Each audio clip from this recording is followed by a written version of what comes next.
Hello everyone, welcome to CUET Civil Staff. So as you all know that आपका CUET chemistry का shift 1A का exam हो चुका है जो कि आपका 15 मई 2024 को कंडक्ट करवाया गया था एंड आई होप कि आप लोगों का एग्ज़ाम बहुत अच्छा गया है। ठीक है, और इसी के साथ जब मैंने एनालिसिस की थी मैंने उस टाइम भी बताया था कि काफ़ी ज़्यादा क्वेश्चंस ऐसे थे जो कि डायरेक्ट क्वेश्चंस थे, कुछ क्वेश्चंस आपके पास कैलकुलेटिव भी थे, तो एक अच्छा लेवल हमें यहाँ पे देखने को मिला। And as I say that the paper level is about moderate to high था। क्लियर है, कुछ बच्चों को टिपिकल भी यहाँ पे लगा है। अदरवाइज अगर आप थोड़ा सा ध्यान से देखते तो जिन बच्चों ने +2 भी अपनी बहुत अच्छे से की है उनके लिए भी ये एग्जाम जो है वो डुएबल था। क्यों डुएबल था? क्योंकि डायरेक्ट क्वेश्चंस थे। एज सच कोई सिर्फ कुछ क्वेश्चंस ऐसे थे जो कि मैं कह सकती हूँ कि इनडायरेक्ट क्वेश्चंस थे जहाँ पे आपको थोड़ा सा सोचने की ज़रूरत थी। बाकी एज यूजुअल पेपर का लेवल जो है वो पिछले साल से आपका क्या था, थोड़ा सा ज़्यादा था। क्लियर? सो आज की क्लास में और आज के सेशन में हम जो है जितने भी क्वेश्चंस हमारे पास रहेंगे उनको प्रॉपरली सॉल्व करेंगे, उनके सॉल्यूशंस को जानेंगे कि कौन से क्वेश्चन का कौन सा आंसर रहेगा। So let's start the today's session and here is your first question. तो जैसे कि देखो कोऑर्डिनेशन केमिस्ट्री से अराउंड आपको 5 क्वेश्चंस देखने को मिले थे। So here is your first question. The total number of ions produced from the complex आपके पास जो है वो हेक्सामीन, क्रोमियम, क्लोरीन है in aqueous solution will be। तो in short according to Warner's theory हमें इसको क्या करना है, डिसोशिएट करवाना है। और जब आप इसको डिसोशिएट करवाओगे तो आपके पास क्या बन जाएगा, NH3 6 और यहाँ पे आपके पास चार्ज और यहाँ पे क्या होगा 3 क्लोरीन आयंस जो हैं वो आपके पास क्या होंगे, बाहर निकल जाएंगे। सो इस तरीके से टोटल कितने आयंस हमारे पास यहाँ पे प्रोड्यूस्ड हुए, तो एक आयन जो है वो हमारा यहाँ से आया है और 3 आयंस जो हैं वो हमारे पास यहाँ से आए हैं। सो इस तरीके से जब आपने एक्वस सॉल्यूशन में इसको डिसॉल्व किया you will get what, 4 ions जो हैं वो आपको वहां पे देखने को मिलेंगे। Right? So according to the question कि जब आप पर्टिकुलर कोऑर्डिनेटेड कंपाउंड को क्या करते हो, पानी में डिसॉल्व करते हो, तो कितने आयंस वहां से प्रोड्यूस होंगे। सो here the right answer is what, that is your option 3। 4 ions जो है वो यहाँ पे आपको प्रोड्यूस होते हुए देखने को मिलेंगे। सो that is why this 4 ion is the right answer. और देखो अगर मैं यहाँ पे एक लेवल की बात करती हूँ तो एज सच ये नॉर्मल क्वेश्चन था।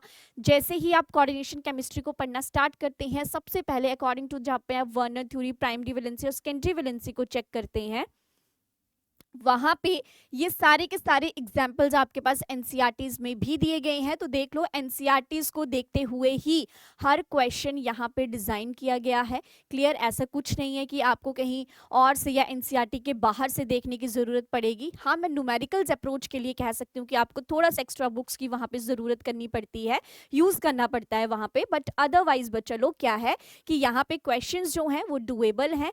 देखो अब जिन बच्चों का एग्जाम हो गया वो तो हो गया, जो नए बच्चे यहाँ पे देख रहे हैं कि किस तरीके के क्वेश्चंस हैं, देखो आपको एनसीईआरटी तो जरूर करनी है because that is the basic building block कह सकते हो आप उसे अपनी केमिस्ट्री का, उसके बिना केमिस्ट्री कुछ नहीं है। तो NCERT is the most important, then you can go for your reference book. और अगर आप रेफरेंस बुक से ही पढ़ रहे हैं तो फिर इतना डीप से पढ़िए कि आप हर क्वेश्चन को सॉल्व कर पाए।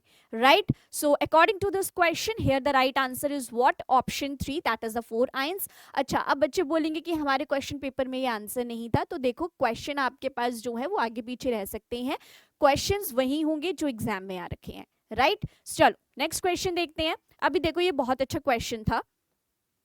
Arrange the following in decreasing order of number of molecules contained in. तो सबसे पहले आपको तो नंबर ऑफ मॉलिक्यूल्स यहाँ पे फाइंड आउट करने हैं। तो वो हम किस तरीके से करते हैं, यू नो दैट कि जब भी आप नंबर ऑफ मॉलिक्यूल्स को यहाँ पे क्या करोगे, फाइंड आउट करोगे, then you have what, given mass divided by its molecular mass, multiply क्या कर देते हो आप, एवोगैड्रो नंबर से कर देते हो।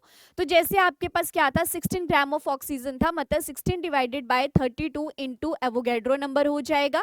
यहाँ पे आपके पास हो जाएगा 16 divided bye 44 into Avogadro number, क्योंकि उसका मोलर मास कितना रहता है आपके पास 44 जो है वो आपको देखने को मिलता है।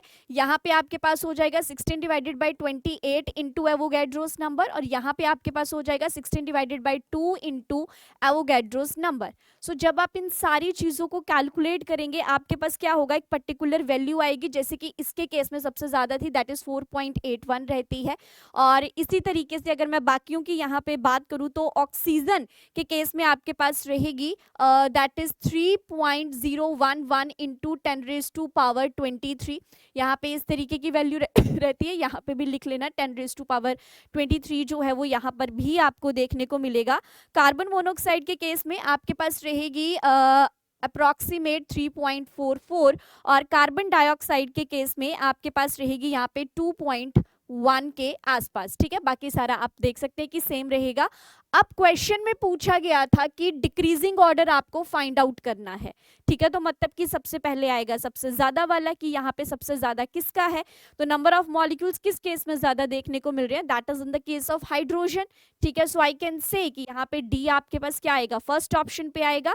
So yes, here the right answer is what, option 2, क्योंकि डी में आपके पास क्या है सबसे ज्यादा। और यहाँ पे अगर आप अकॉर्डिंग टू द ऑप्शंस भी देखेंगे तो डी जो है वो एक ही ऑप्शन में है। So that is why option 2 यहाँ पे क्या रहेगा, सही आंसर रहेगा। और ये मैंने कैलकुलेशन करके ही आप लोगों को बताया है, सो एक बार आपने भी इसे खुद से एक बार चेक करके जरूर देखना है। And according to this question option 2 is the right one. Clear, चलिए नेक्स्ट चलते हैं। अब देखिए ये बहुत अच्छा क्वेश्चन था, वैसे तो ये question solution van't Hoff factor से लिया गया है। क्वेश्चन क्या कहता है देख लो, a molecule X associate in a given solvent as per the following equation and for the given concentration of X the van't Hoff factor was found to be 0.8, मतलब कि I की वैल्यू आपको दे दी गई है 0.8 and the fraction of molecule associated कितना है 0.3 है और आपको फाइंड आउट करनी है the correct value of the n को आपने यहाँ पे फाइंड आउट करना है। And we know that what is the formula of van't of factor, I is equals to 1 plus y minus 1 into X. ठीक है, इसी तरीके का रहता है कि वांट ऑफ फैक्टर है आपके पास, डिसोसिएशन कांस्टेंट है, एसोसिएशन कांस्टेंट है, इसी तरीके से रहेगा। Now put the value, you will here get 0.8 is equals to 1 plus y minus 1, x की जगह क्या आ जाएगा 0.3। यहाँ पे जब आप इसको सॉल्व करोगे 0.8 1 प्लस 0.3 y माइनस 0.3 इस तरीके से आ जाएगा। मुझे नहीं लगता कि यहाँ तक आप लोगों को कोई दिक्कत होगी। देन यहाँ पे ये प्लस में आ जाएगा, मतलब 0.8 जब माइनस इस साइड आएगा तो प्लस 0.3 हो जाएगा। ठीक है, तो ये बन जाएगा आपके पास 1.1 is equals to 1 plus 0.3 y, right. और यहाँ से जब आप 0.3 y को कैलकुलेट करोगे तो यू विल गेट 0.3 y, ठीक है, इज इक्वल्स टू हो जाएगा 0.1 and when you calculate the y you will get 3 answer.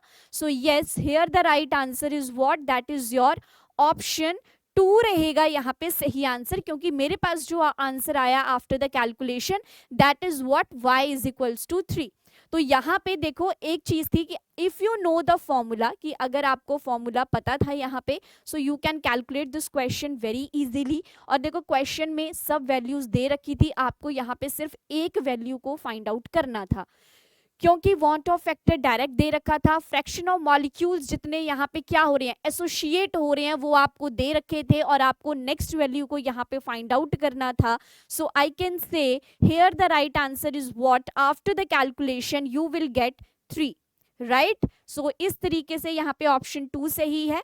Next question की बात करूं, आपके पास क्या है, ऑक्सीडेशन नंबर बोला गया था कोबाल्ट का फाइंड आउट करने के, and I can say this is your easiest question. Easy question था, क्यों था, क्योंकि डायरेक्ट ऑक्सीडेशन स्टेट के बारे में, ऑक्सीडेशन नंबर के बारे में यहाँ पे पूछा जा रहा है। This is what, NH2 CH2 CH2 NH2, this is your ethylene diamine bidentate ligand, और I can say the charge on it what, that is 0 charge जो है वो आपको यहाँ पे देखने को मिलता है। क्लियर, तो when I calculate this you will get x plus 0। यहाँ से क्या होता है, we know that sulphate SO4 2 negative रहता है, मतलब कि 2 नेगेटिव यहाँ पे क्या रहेगा आपके पास चार्ज रहेगा, और कितने हैं 3 है, तो -2 इंटू 3 इज इक्वल्स टू 0 हो जाएगा। So you will get what, अच्छा सॉरी यहाँ पे 2 भी था तो 2x आ जाएगा, यहाँ पे 2x इज इक्वल्स टू 6 और x इज इक्वल्स टू आपके पास क्या आ जाएगा +3। तो देखो यहाँ पे कहीं +3 दे रखा है आपको। So yes, you got the right answer here is what, that is option 1 is the right answer. मैं थोड़ा ये 2 देखना भूल गई थी। सो आपके पास क्या थे, 2 कोबाल्ट थे, this is your neutral, so it is 0, और यहाँ से आए आपके पास 2 नेगेटिव चार्ज, ये 3 थे, तो 2 इंटू 3 6 हो जाएगा। और इस तरीके से x इज इक्वल्स टू +3 यहाँ पे आंसर, दैट इज ऑप्शन 1 यहाँ पे क्या रहेगा आपके पास सही आंसर देखने को मिलेगा। क्लियर? चलिए थोड़ा सा आगे बढ़ते हैं, that is your question number 5। और क्वेश्चन नंबर 5 मेरे पास यहाँ पे क्या कहता है, एक बार देख लो। So you have the correct structure of dipeptide, जिसमें आपका ग्लाइसिन है और एलेनिन है, और आपको यहाँ पे फाइंड आउट करना है कि जब आप इनको अटैच करोगे तो आपके पास किस तरीके का स्ट्रक्चर रहेगा। तो अगर मैं सबसे पहले बात करूँ आपके पास ग्लाइसिन की, सो you have what, that you have the NH2, you have CH2, C double bond OH आ जाएगा, और यहाँ पे आपको क्या प्लस करना था, साथ में एलेनिन के स्ट्रक्चर को भी आपको यहाँ पे ऐड करना है। तो यू हैव NH आ जाएगा, यहाँ पे आ जाएगा आपके पास CH, और साथ में आ जाएगा CH3, और यहाँ से आएगा C double bond OH। So this is a structure, and you know that after the removal of the water आपको क्या करना था, इनको एक साथ जो है वो ऐड ऑन करके लिखना था। तो जब आप वाटर को यहाँ से हटाया, you will get this NH2, तो मतलब कि NH2 से स्टार्टिंग हो रही है और एक साइड से आपका COH है, so you will get the option 1 is the right answer hair. और ये आपका बायोकेमिस्ट्री से, बायोमोलिक्यूल से क्वेश्चन था, सो ऑप्शन 1 यहाँ पे क्या रहेगा, सही रहेगा, क्योंकि यहाँ तक आपके पास क्या था, ग्लाइसिन का स्ट्रक्चर था, और यहाँ तक से आपके पास क्या था, दैट इज योर एलेनिन का स्ट्रक्चर था। ठीक है, एंड यहाँ पे आपने क्या है, via the water removal you will get this type of structure. So that is why according to the question number 5, here the right answer is what, option 1 रहेगा आपके पास सही आंसर, राइट? चलो नेक्स्ट चलते हैं। Copper crystallizes in a face-centered cubic unit cell with a unit length of 361 picometer, and what is the radius of copper atom? तो यहाँ पे क्या है, रेडियस के बारे में पूछा जा रहा है, and we know that सबसे पहले तो डायरेक्ट फॉर्मूला इंपॉर्टेंट था, that is 4r is equals to √2a रहता है। ठीक है, अगर मैं रेडियस यहाँ से निकालना है तो √2 डिवाइडेड बाय यहाँ पे 4 आ जाएगा, और a की वैल्यू को अगर पुट करूँ तो कितना दे रखा है, 361 पिकोमीटर डायरेक्ट दे रखा है, यहाँ पर भी पिकोमीटर में है आपके पास। तो मैं इसको ना 360 ले लेती हूँ, ताकि मेरे पास जो कैलकुलेशन है वो आपके पास क्या हो जाए, ईजी हो जाए।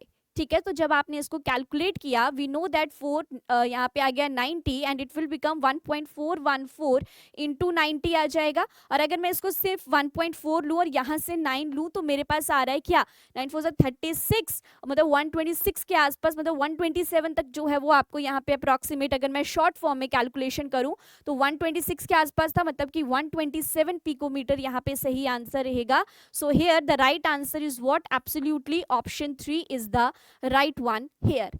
तो देखो ये क्वेश्चन कैसा था, मतलब अगर मैं एक नॉर्मल बात करूं, अभी तक ऐसा कोई टिपिकल क्वेश्चन नहीं था न्यूमेरिकल्स में।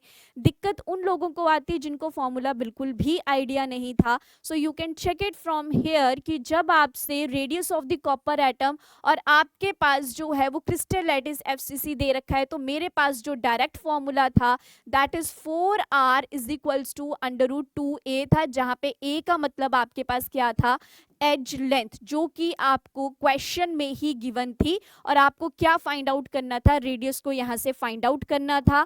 And after putting the value और taking the approximate values you will get the right answer, that is option 3, 127 picometre यहाँ पे सही आंसर रहेगा। Clear? So this is all about the question number 6, and now move to the next question. You have this one. Question क्या कहता है कि अगर आपके पास 75% of the first order reaction gets completed in 32 minutes, then time taken for 50% completion of this reaction is, तो मतलब कि 50% के लिए, हाफ लाइफ के लिए कितना रहेगा। तो देखो अगर फर्स्ट ऑर्डर है, we know the formula k is equals to 2.303 divided by कितना होता है, टाइम होता है कितना हो गया 32 मिनट्स, लॉग ऑफ कितना होता है a upon a minus x, तो 100, और 100 माइनस 75 कर दूंगी तो कितना हो जाएगा 25 हो जाएगा। इसको किया, मेरे पास आ गया log 4, और log 4 को मैं किस तरीके से लिख सकती हूँ, दैट इज 2.303 32 इंटू 2 log 2 करके इसको लिखा जा सकता है, राइट और अगर मैं log 2 की वैल्यू की बात करूं तो log 2 की वैल्यू मेरे पास क्या होती है 0.301 आपके पास देखने को मिलती है, ठीक है। तो 2 इंटू 0.301 भी यहाँ पे हो जाएगा and after the calculation you will get here what that is 0.693 upon 16 के आसपास आपको कांस्टेंट k की वैल्यू देखने को मिलेगी। तो ये तो था मेरे पास आधा क्वेश्चन जब उन्होंने बोला कि फर्स्ट ऑर्डर रिएक्शन के अकॉर्डिंग मेरे पास k की वैल्यू कितनी आएगी। नेक्स्ट उन्होंने कहा था कि जब आपकी रिएक्शन 50% कंप्लीट हो जाती है मतलब कि टी हाफ, और we know that T half is equals to for the first order reaction is equals to 0.693 upon के देखने को मिलता है। So put this value here that you get 0.693 divided by 0.693 into 16. So after the cancelling it you will get the 16 minute here. So yes, here the right answer आपके पास क्या रहेगा, that is option 1 is the right answer here कि आपको 16 minutes जो हैं वो यहाँ पे देखने को मिलेंगे। इस तरीके का क्वेश्चन मैंने क्लास में भी करवाया था और मैंने वहाँ पे कहा था कि ऐसे क्वेश्चंस जो हैं वो आपके पास देखने को मिलते हैं। सो कुछ नहीं था, सबसे पहले फर्स्ट ऑर्डर रिएक्शन के लिए जो आपका जनरल फॉर्मूला है that is k is equals to 2.303 upon T log of a upon a minus x, उसके अकॉर्डिंग रेट कांस्टेंट की वैल्यू निकाली। एंड द नेक्स्ट क्वेश्चन में आपसे पूछा गया था कि जब आप 50% कंप्लीट कर लोगे मतलब कि आपके पास जब टी हाफ आ जाएगा तो वहां पे after putting the value what you will get the answer. So here the right answer is what, that is 16 minutes जो है वो यहाँ पे आपको देखने को मिलेंगे। So I can say option 1 is what, that is the right answer here, right? चलिए next चलते हैं। It is a question number 8 and the question number 8 is this: which of the following compound will be repelled when placed in an external magnetic field? तो question ये कहता है कि इसमें से ऐसा कौन सा कंपाउंड है कि जब आप उसे एक्सटर्नल मैग्नेटिक फील्ड की प्रेजेंस में रखेंगे तो वो क्या होएगा, वहां पे रिपेल होगा, ठीक है। अभी देखो रिपेल चीजें कब होती हैं, रिपेल कोई चीज कब होगी जब उसके पास क्या प्रेजेंट होंगे, अनपेयर्ड इलेक्ट्रॉन्स प्रेजेंट होंगे, राइट, अनपेयर्ड इलेक्ट्रॉन्स होंगे। और जब आपके पास क्या है, फुली फील्ड इलेक्ट्रॉनिक कन्फिग्रेशन है या फुली फील्ड इलेक्ट्रॉन पेयर्स हैं तो हम उसको क्या कहते हैं, डायामैग्नेटिक कहते हैं। लेकिन हमें यहाँ पे लिगेंड्स भी चेक करने पड़ेंगे, ठीक है। अगर मैं यहाँ पे सबसे पहले बात करती हूँ सोडियम के, तो अगर मैं यहाँ पे ऑक्सीडेशन स्टेट निकालूं then I will get the Cu2 positive, right, क्योंकि Cu2 पॉजिटिव आ जाएगा क्योंकि +2 यहाँ से आएगा प्लस x -4, तो मेरे पास हो गया कॉपर 2 पॉजिटिव। कॉपर 2 पॉजिटिव का मतलब है कि 3d9 आ जाएगा और एक अनपेयर्ड इलेक्ट्रॉन बच जाएगा। और उसके बाद हम क्लोरीन को वहां पे क्या करेंगे, क्लोरीन को भी फिल करना है, लेकिन उससे पहले वहां पे क्या होगी, पेयरिंग और अनपेयरिंग को भी देखना है कि पेयरिंग हो रही है या फिर नहीं हो रही है। तो ये सब चीजें भी आपको वहां पे क्या करनी पड़ेंगी, कैलकुलेट जो है वो करनी पड़ेंगी। लेकिन अगर मैं बात करूं इस केस में, देखो here you have what, +4 + x - 6 is equals to 0 and you will get x is equals to +2, मतलब कि आपके पास आयरन का आ जाएगा 3d6। अगर आयरन का 3d6 आ रहा है तो मतलब कि जब आपके पास अभी तक 5 और 6, जब तक आपने साइनाइड को नहीं देखा था तो हमारे पास यहाँ पे क्या थे, 4 अनपेयर्ड इलेक्ट्रॉन्स थे। लेकिन वी नो दैट कि साइनाइड आपके पास क्या है, एक स्ट्रॉन्ग फील्ड लीगेंड है, तो मतलब कि यहाँ पे आपके पास क्या हो जाएगी, पेयरिंग जो है वो आपको देखने को मिलेगी। So I can say after the pairing, मतलब यहाँ पे क्या होगा, ये पेयर हो जाएगा और ये पेयर हो जाएगा, तो आपके पास जो है वो इस तरीके से रह जाएगा। और हमें पता है कि डी ब्लॉक में आपके पास क्या होता है, 5 ब्लॉक्स होते हैं, तो इस तरीके से एस और इस तरीके से आपके पास आता है पी। तो आपको कितने साइनाइड फिल करने थे, यहाँ पे 6 साइनाइड को फिल करना था। सो this is your first cyanide, second cyanide, third, this is your fourth, fifth and this is your sixth. So you can say कि यहाँ पे आपके पास क्या आ रहा है, D2sp3 हाइब्रिडाइजेशन आपको देखने को मिल रही है, ठीक है। एंड यू कैन से कि यहाँ पे आपके पास क्या हो रहा है, विच of the following compound will be repelled when placed in an external magnetic field. So I can say here the right answer is what, option 2 रहेगा यहाँ पे सही आंसर। क्लियर, वैसे तो यहाँ पे सारे 1 second I will check here, ठीक है। तो आपके पास क्या हो जाएगा, यहाँ पे पेयरिंग भी आपको देखने को मिल रही है। Let me check once more. अगर मैं यहाँ पे बात करती हूँ कॉपर के केस में, तो मेरे पास था 3d9, 1 2 3 4 5 6 7 8 और यहाँ पे रह जाता है एक 9, ठीक है, अगर उस तरीके से भी करूंगी। देखो यहाँ पे अगर मैं एक सही आंसर की बात करती हूँ तो मुझे ऑप्शन 2 नहीं होगा, क्योंकि ऑप्शन 2 में तो सारे पेयर्ड है और यहाँ पे बोला गया है विच of the following compound will be repelled when placed in an external magnetic field. तो मतलब कि अगर फुली फील्ड है तब तो वो डायमैग्नेटिक हो जाएगा। क्लियर है? सो आई थिंक यहाँ पे जो सही आंसर है that is your option number 1 जो है वो आपके पास क्या रहेगा, सही आंसर रहेगा। तो इसको प्लीज एक बार करेक्ट कर लेना, option 1 is the right answer hair. अगर मुझे लगा कि कुछ गड़बड़ हुई है तो मैं कमेंट में पिन कर दूंगी कमेंट को, ठीक है। चलो नेक्स्ट चलते हैं, this is your question number 9। The spin only magnetic moment of hexacyanidomagnet 2 ion is in the Bohr magnetone में आपको इस चीज को बताना है, ठीक है। सबसे पहले तो आप देख लो कि यहाँ पे बोला क्या गया है, मैग्नीज है, साइनाइड कितने हैं 6 है, और अगर मुझे यहाँ पे 2 चाहिए, मतलब कि अगर मेरे को Mn2 पॉजिटिव चाहिए तो मतलब यहाँ पे चार्ज होगा -4। यहाँ तक तो मुझे नहीं लगता कि कोई दिक्कत होने वाली है। और क्योंकि यहाँ पे बोला गया है Mn2 पॉजिटिव है तो मतलब Mn की इलेक्ट्रॉनिक कन्फिग्रेशन होती है 3d5 4s2 and after the removal of 2 you will get what, that is 3d5 आपको यहाँ पे देखने को मिलेगा, ठीक है। यहाँ तक भी आपको कोई दिक्कत जो है वो मुझे नहीं लग रही है कि कुछ रहेगा। उसके बाद अगर यहाँ पे 3d5 है मतलब कि आपके पास जो था वो इस तरीके से थे आपके पास 5, बट क्योंकि यहाँ पे साइनाइड भी प्रेजेंट है तो मतलब कि ये क्या है, स्ट्रॉन्ग फील्ड लिगेंड है। सो आपके पास क्या होगा, पेयरिंग हो जाएगी 1 2 3 4 और एक रह जाएगा आपके पास अनपेयर्ड। तो इस तरीके से आई कैन से कि जहाँ पे मुझे 5 ब्लॉक्स भरने थे वहां पे अब क्या हो गया, बाकियों में यहाँ पे तो साइनाइड आ जाएगा आपके पास, यहाँ पे तो कोई दिक्कत नहीं है, साइनाइड आ गया। But what about this, what about this, तो यहाँ पे क्या हो गया, आपके पास एक अनपेयर्ड इलेक्ट्रॉन जो है वो आपको यहाँ पे देखने को मिल रहा है। और हमसे क्या पूछा गया था, बोहर मैग्नेटोन की वैल्यू निकालनी है। वी नो दैट कि जब हमें बोहर मैग्नेटोन की वैल्यू निकालनी होती है then we have the formula n×n+2, और क्योंकि यहाँ पे एक ही अनपेयर्ड इलेक्ट्रॉन है तो मेरे पास क्या बन जाएगा, 1×1+2 बन जाएगा, 2 + 1 3 मतलब ये बन गया √3 and √3 is equals to 1.73 Bohr magneton के पास जो है वो आपको यहाँ पे वैल्यू देखने को मिलेगी। सो here the right answer is what, that is option 2 रहेगा आपके पास सही आंसर।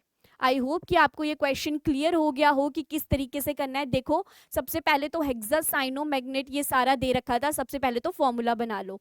तो 6 साइनाइड थे, मैग्नीज के ऊपर हमें +2 चाहिए था, वो कैसे आता है जब -4 चार्ज होता है। यू कैन कैलकुलेट दिस कि Mn2 positive, after the removing 2 electron you will get the 3d5। आपने पुट किया, साइनाइड था, स्ट्रॉन्ग था, पेयरिंग करी, आफ्टर द पेयरिंग जब आपने हाइब्रिडाइजेशन देख ली, सब देख लिया, यू विल फाउंड एक अनपेयर्ड इलेक्ट्रॉन है।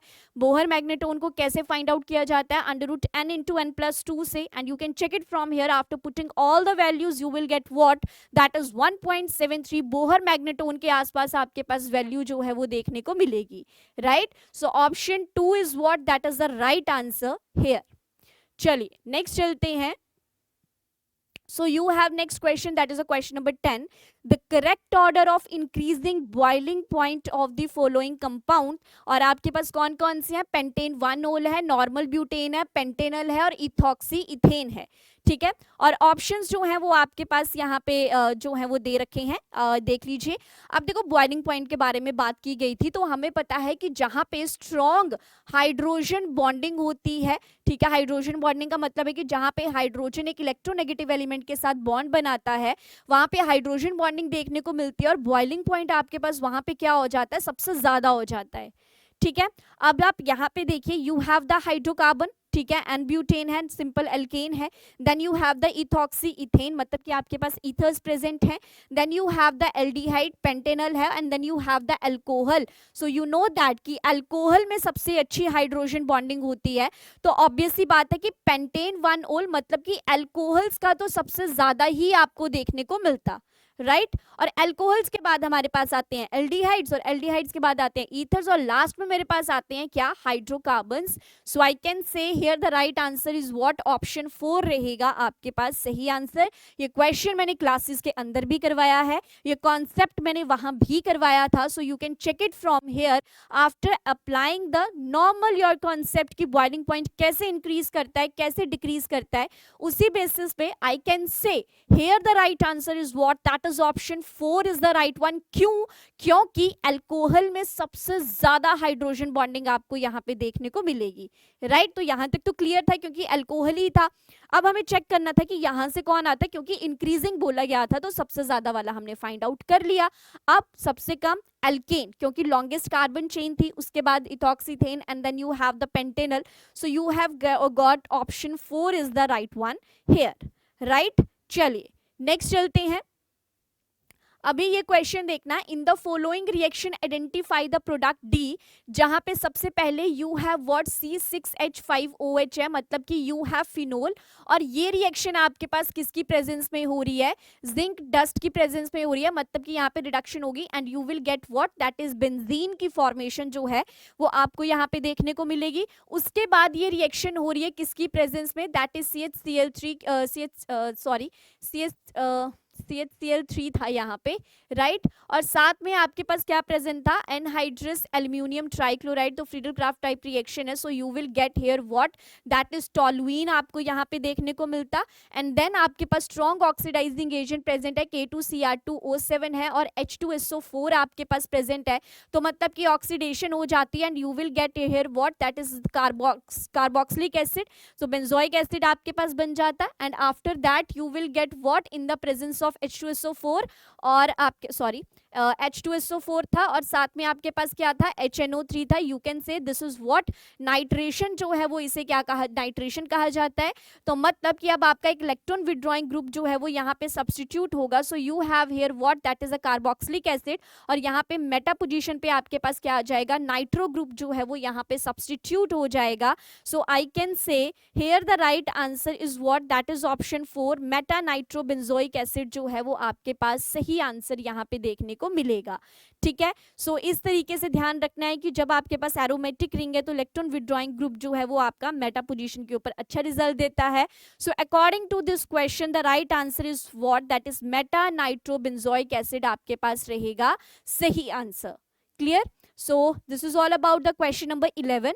नाउ द नेक्स्ट क्वेश्चन, अब देखिए ये क्वेश्चन जो है वो गोल्ड नंबर से रिलेटेड है। क्वेश्चन में क्या कहा जा रहा है, that the gold number range of some of the lyophilic colloid is given below, जहां पे ए की वैल्यू आपके पास जो है वो 0.005 है, यहाँ पे 0.15 है, देन 0.04 है, एंड देन 15 to 25 है, राइट। यही चीज हम देख रहे हैं। एंड वी नो दैट, हमने ये चीज पढ़ी है कि गोल्ड नंबर की वैल्यू जितनी ज्यादा होगी, प्रोटेक्ट करने की कोलॉइड की जो कैपेसिटी है, सो यू कैन से कि जो प्रोटेक्टिव कोलॉइड की कैपेसिटी थी वो वहां पे क्या हो जाती है, कम हो जाती है, ठीक है। तो ये चीज तो हमें पता ही है, और हमें पता है कि गोल्ड नंबर जो है उसको यूज किया जाता है, या फिर इसका हम यूज करते हैं मतलब प्रोटेक्टिव कोलॉइड के बारे में जानने के लिए, ठीक है, जो एज अ लायोफोबिक भी काम करता है, ठीक है। अभी क्वेश्चन में क्या पूछा गया था, which among these can be used as the better protective colloid. तो सिंपल सी बात है कि जिस गोल्ड नंबर की वैल्यू सबसे कम होगी, प्रोटेक्शन की पावर सबसे ज्यादा उसकी होगी, ठीक है। क्योंकि आपसे बेटर प्रोटेक्टिव कोलॉइड पूछा तो उल्टा होता है, तो जो बेटर होगा गोल्ड नंबर की वैल्यू क्या हो जाती है, वहां पे कम हो जाती है। तो अकॉर्डिंग टू दिस यहाँ पे तो सबसे ज्यादा है, देन 0.04 एंड 0.15 है, मतलब 0.04 के बाद भी सबसे कम क्या है, दैट इज योर ए। सो यहाँ पे जो सही आंसर आपके पास आएगा, this is what, option 1 is the right answer hair, क्योंकि वहां पे आपको सिर्फ सिंपल इतना सा कॉन्सेप्ट अप्लाई करना है, that gold number is inversely proportional to the protective colloid, right? And according to that, here the right answer is what, option 1 is the right answer here. चलिए नेक्स्ट चलते हैं। Reaction of aniline with concentrated nitric acid and the sulfuric acid at 298 Kelvin will produce 47% of. तो अभी अभी इसी से related आपने पीछे क्वेश्चन भी किया, ठीक है। सो आई कैन से कि जहाँ पे 2% आपके पास ऑर्थो भी बनता है, देन आपके पास पैरा बनता है, and then you get the meta, और 47% आपके पास क्या बनता है वहां पे, that is your meta nitro aniline की फॉर्मेशन आपके पास वहां पे देखने को मिलती है, क्योंकि you have the kind of nitration reaction here. So the direct reaction question यहाँ पे जो है उसका आंसर क्या रहेगा, that is option 3 is the right answer here, right. और इसी के साथ नेक्स्ट क्वेश्चन था, what will be increasing order of basic strength of the following compound। तो देखो मैं ये क्वेश्चन जो है वो आपको करवा चुकी हूँ अमीन्स वाले चैप्टर में। मैंने कहा था कि यहाँ पे जब आपके पास एक्सेप्शन आती है एक्वस सॉल्यूशन में तो 110% श्योर आपके पास क्वेश्चन जो है वो देखने को मिलता है, ठीक है। अगर मैं यहाँ पे बात करूँ जैसे कि आपके पास और क्या था, यू हैव C6H5NH2 है, ठीक है। अभी मैंने ऑप्शंस नहीं लगाए थे यहाँ पे, तो आप लोग इसे चेक कर लेना कि देखो जैसे ना मैं बात करूं यहाँ पे एनिलीन की, ठीक है, यू हैव C6H5NH2। तो यहाँ नाइट्रोजन के ऊपर क्या है, लोन पेयर प्रेजेंट है, और लोन पेयर्स जो है वो किसके साथ शेयर हो रहे हैं, बेंजीन रिंग के साथ शेयर हो रहे हैं, ठीक है। हमसे बेसिक करैक्टर पूछा था, बेसिक करैक्टर का मतलब क्या है कि जो लोन पेयर्स की डोनेशन करता है, but here electrons are very busy with the benzene ring. तो मतलब कि जो हमारे पास एनिलीन थी वो तो मेरे पास क्या थी, लीस्ट रिएक्टिव इन नेचर थी, सबसे कम रिएक्टिव थी। सो आई कैन से कि यहाँ पे सबसे पहले आपके पास क्या आ जाता, एनिलीन आ जाता, राइट। उसके बाद हमने जब पढ़ा था कि एक्वस सॉल्यूशन में हम किस तरीके से बेसिसिटी ऑर्डर देखते हैं, तो मैंने बताया था secondary, then tertiary and then primary आता है। टर्शरी क्यों सबसे पहले आना चाहिए था लेकिन बाद में आता है, तो यहाँ पे रीजन आपके पास क्या था, that is your steric factor का रीजन था यहाँ पे, क्योंकि बहुत ज्यादा बल्कि ग्रुप्स आ जाते हैं। सो आई कैन से कि हमें क्या करना था, इंक्रीजिंग ऑर्डर करना था। तो यहाँ पे उसके बाद आपके पास क्या आ जाता, that is your primary one, you will get here C2H5NH2 and then you will get what, आपका tertiary C2H5 thrice and then last में आपके पास क्या आता, मतलब जिसका सबसे ज्यादा बेसिसिटी करेक्टर है, that is your secondary one. तो सेकेंडरी अमीन इस तरीके से यू कैन से कि सबसे ज्यादा बेसिक ऑर्डर आपको यहाँ पर इस केस में देखने को मिलता। सो ऑप्शंस जो हैं वो आप अपने क्वेश्चन पेपर के हिसाब से लगा लेना। मैंने यहाँ पे डायरेक्ट बता दिया है कि किस तरीके से आपके पास ऑर्डर आएगा, ठीक है। सो जस्ट रिमेंबर, क्योंकि एनिलीन वहाँ पे क्या है, एक तो NH2 है, वहाँ पे इलेक्ट्रॉन रिलीजिंग भी है, ठीक है। वहाँ पे और भी फैक्टर्स आपके डोमिनेट करेंगे, लोन पेयर है तो वहाँ पे वो बेंजीन रिंग के साथ शेयर कर जाएगा। और दूसरी बात ये थी कि जब आपके पास यहाँ पे एक्सेप्शन देखने को मिलती है तो सेकेंडरी सबसे ज्यादा, then tertiary and then primary आपके पास रहेगा। According to that the order is what, like this order जो है वो आपको वहाँ पे देखने को मिलेगा। क्लियर। इसी के साथ मैं बढ़ूंगी नेक्स्ट क्वेश्चन की तरफ। सो question number 15, which of the following compound will give Helmholtz-Zielinski reaction। so this is the direct reaction जिसे आप HVZ नाम से भी जानते हैं, आपने बहुत बार इसकी शॉर्ट फॉर्म भी देखी होगी। तो क्वेश्चन ये पूछा जा रहा है कि किस तरीके का रिएक्टेंट जो है वो आपके पास हेल्महोल्ट्ज-ज़िलिंस्की रिएक्शन को शो करता है। सो आपके पास कार्बोक्सिलिक था, देन एल्डिहाइड द कीटोन था, एंड देन सिंपल आपके पास कार्बोक्सिलिक था। So here the right answer is what, obviously option 1 is the right answer रहेगा। So you can check it from here. Then when you have the carboxylic acid और red phosphorus की presence में आपके पास ये reaction होती है, और इसी के साथ आपके पास यहाँ पे अल्फा ब्रोमो कार्बोक्सिलिक एसिड जो है वो फॉर्म होते हुए यहाँ पे देखने को मिलता है। यू कैन से कि हेल्महोल्ट्ज-ज़िलिंस्की रिएक्शन में जो भी आपके पास अल्फा कार्बन रहती है वहां पे आपको क्या देखने को मिलती है, हेलोजिनेशन रिएक्शन जो है वो आपको वहां पे देखने को मिलती है। So you can check it from here कि जब आपको ब्रोमीन को यहाँ पे ऐड करना था तो अल्फा कार्बन के ऊपर जो है डबल बॉन्ड के नेक्स्ट वाली कार्बन अल्फा रहेगी। सो इस तरीके से यहाँ पे आपके पास क्या होगा, हेलोजिनेशन होगी, और साथ में अल्फा ब्रोमो कार्बोक्सिलिक एसिड जो है वो यहाँ पे आपको फॉर्म होता हुआ देखने को मिलेगा, right. So this is all about the question number 15 जहां पे डायरेक्ट एक नेमिंग रिएक्शन के बारे में पूछा गया था। Now the next one, arrange the following acid in increasing order of there acidic strength. तो आपको यहाँ पे एसिडिक स्ट्रेंथ के ऊपर बताना था।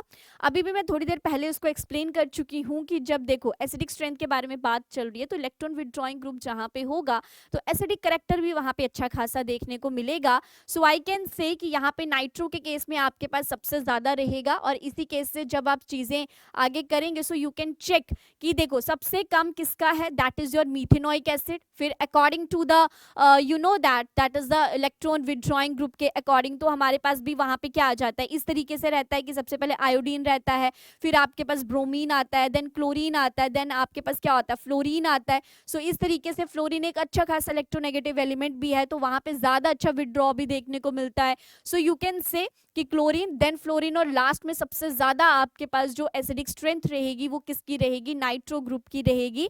So I can say here जो ट्रेंड है वो आपको इस तरीके का देखने को मिलेगा। Clear? So this is all about the question number 16। Now will move to the next one, that is your question number 17। तो यहाँ पे क्या कहा गया है सबसे पहले देख लीजिए। In the following compound what is the increasing order of their reactivity towards nucleophilic addition reactions. और यहाँ पे आपके पास बेंजाइल्डिहाइड है, पैराटोल्यूएल्डिहाइड है, पैरानाइट्रोबेंजाइल्डिहाइड और एसिटोफिनोन है। तो अगर मैं बात करूं एसिटोफिनोन की, बेंजीन रिंग के ऊपर क्या प्रेजेंट रहेगा, COCH3, मतलब कि वो कीटोन है। तो towards the nucleophilic addition reaction ये तो सबसे क्या रहेगा, कम रहेगा, मतलब ये रहेगा आपके पास लीस्ट में। और अगर मैं यहाँ पे according to the questions option देखूं तो मेरे पास ऑप्शन 1 और 4 तो ऑलरेडी क्या हो जाएंगे, कैंसिल हो जाएंगे। ठीक है, क्योंकि यहाँ पे एसिटोफिनोन वो है और हमसे वैसे भी इंक्रीजिंग ऑर्डर पूछा गया है। उसके बाद आप देखिए आपके पास है पैराटोल्यूएल्डिहाइड, मतलब यहाँ पे इलेक्ट्रॉन रिलीजिंग, यहाँ पे है इलेक्ट्रॉन विड्रॉइंग, और यहाँ पे आपके पास है बेंजाइल्डिहाइड। ठीक है, तो उस तरीके से आई can say here the right answer is what, 1 second, आपके पास जो यहाँ पे सही आंसर रहेगा दैट इज व्हाट, ऑप्शन 3 रहेगा।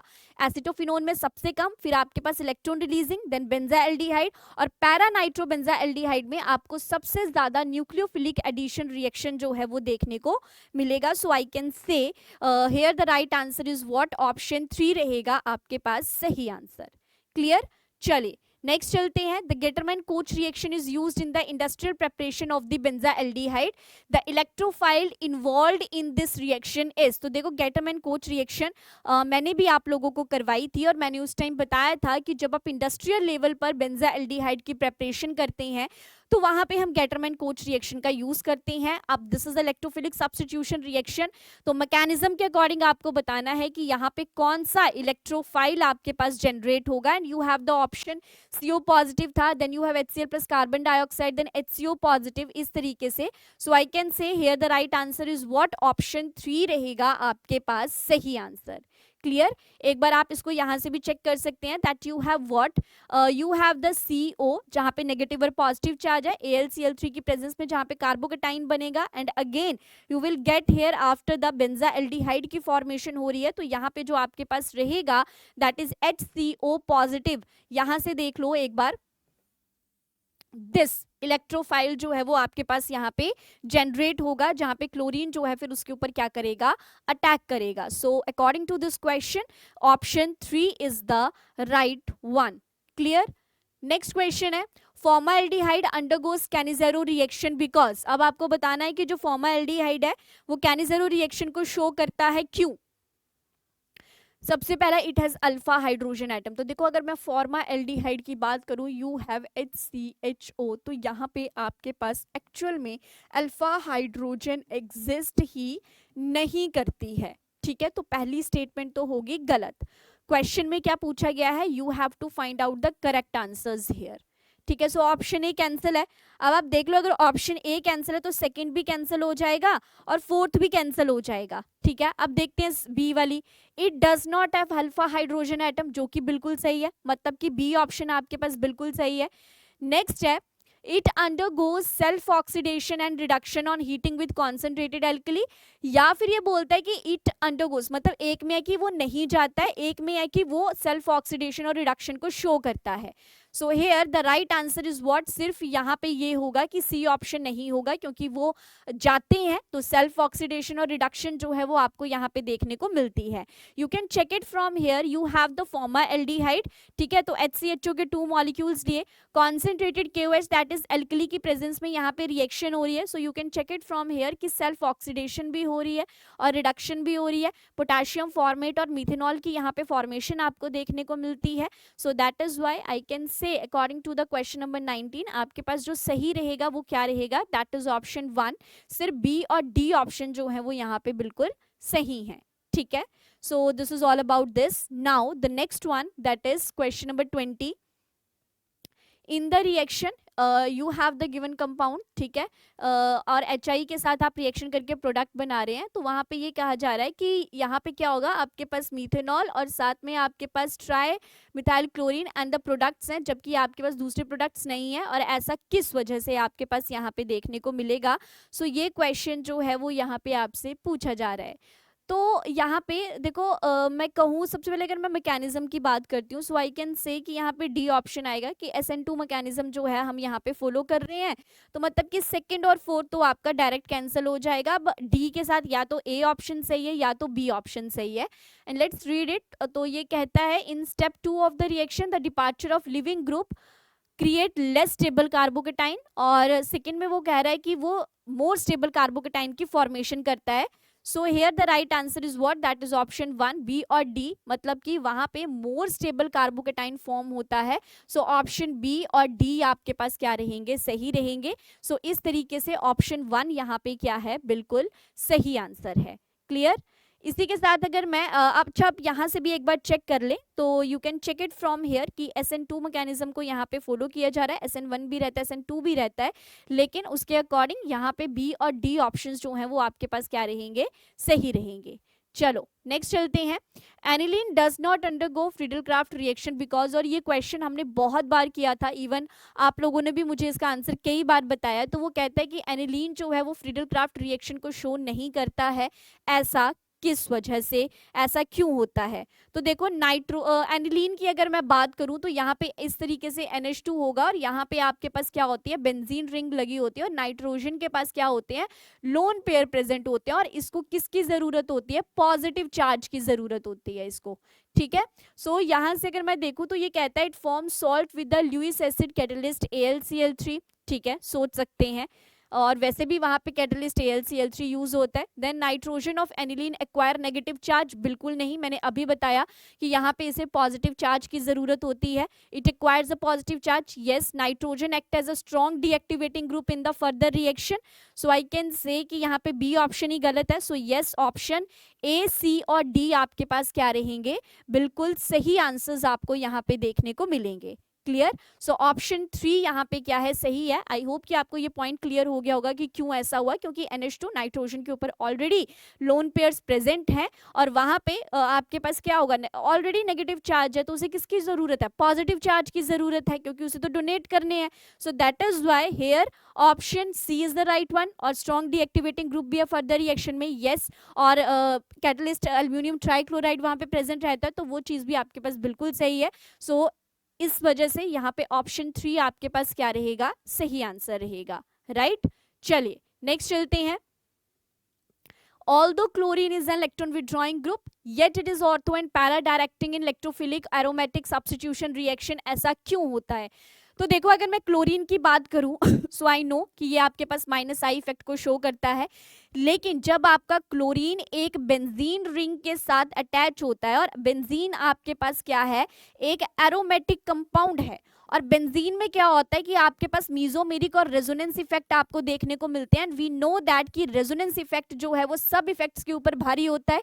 सो यू कैन से कि रेजोनेंस इफेक्ट अगर सबसे ज्यादा है तो उसकी वजह से जो क्लोरीन इलेक्ट्रॉन को विड्रॉ करता था, अब वो एक्चुअल में क्या करेगा, इलेक्ट्रॉन को रिलीज करेगा. ठीक है, तो ऐसा किस वजह से हुआ, क्योंकि वहां पे आपके पास एक एरोमेटिक कंपाउंड है, और उसकी वजह से, क्योंकि वहां पे एक अच्छा खासा रेजोनेंस इफेक्ट आपका डोमिनेट कर रहा है, और वहां पे आपका मेसोमेरिक इफेक्ट भी डोमिनेट कर रहा है. सो दैट इज व्हाई जो क्लोरीन था वो इलेक्ट्रॉन डोनेट करने की बजाय वहां पे क्या करेगा, इलेक्ट्रॉन को रिलीज करना स्टार्ट कर देगा। सो स्टेटमेंट तो सही थी कि ऐसा होता है, इलेक्ट्रोफिलिक एरोमेटिक सब्स्टिट्यूशन आपको देखने को मिलती है। But options are what, that chlorine withdraw electrons through inductive effect, जो कि मुझे सही लगता है क्योंकि मैंने जैसे पहले ही कहा कि क्लोरीन जो है वो विदड्रॉ करता है इलेक्ट्रॉन को due to the minus I effect, जो कि सही भी है। ठीक है, रिलीज कब किया उसने, जब वहां पे एक एरोमेटिक कंपाउंड आया, रेजोनेंस इफेक्ट आया, मेसोमेरिक इफेक्ट आया, तब वहां पे ऑप्शन बी आएगा। ठीक है, सॉरी ऑप्शन बी नहीं, मतलब तब आपके पास ये चीज आएगी। उसके बाद ये कहता है कि क्लोरीन डिस्टेबलाइज करता है intermediate carbocation formed during the electrophilic substitution. ठीक है, उसके बाद है कि क्लोरीन एक्सेप्ट करेगा इलेक्ट्रॉन को थ्रू द रेजोनेंस या फिर क्लोरीन रिलीज करेगा। सो वही बात होगी। So here the right answer is what, option 1 रहेगा, that is A, B and D, क्योंकि ये तो बिल्कुल सही था, ए बी भी बिल्कुल सही था। और क्लोरीन यहाँ पे एक्सेप्ट ना करके क्या करता है, रिलीज करता है। तो मैंने वही कहा था कि जहां पे वो विड्रॉ था, अब वो क्या करेगा, रिलीज करना शुरू कर देगा। तो डी तो बिल्कुल क्लियर था और इसी के साथ सी गलत हो गया। और ऑप्शन बी कहता है कि क्लोरीन जो है वो इंटरमीडिएट कार्बोकेटाइन को डिस्टेबलाइज करता है during the electrophilic substitution. So that is the right one. So according to that option 1 is the right one, right? चलो next चलते हैं।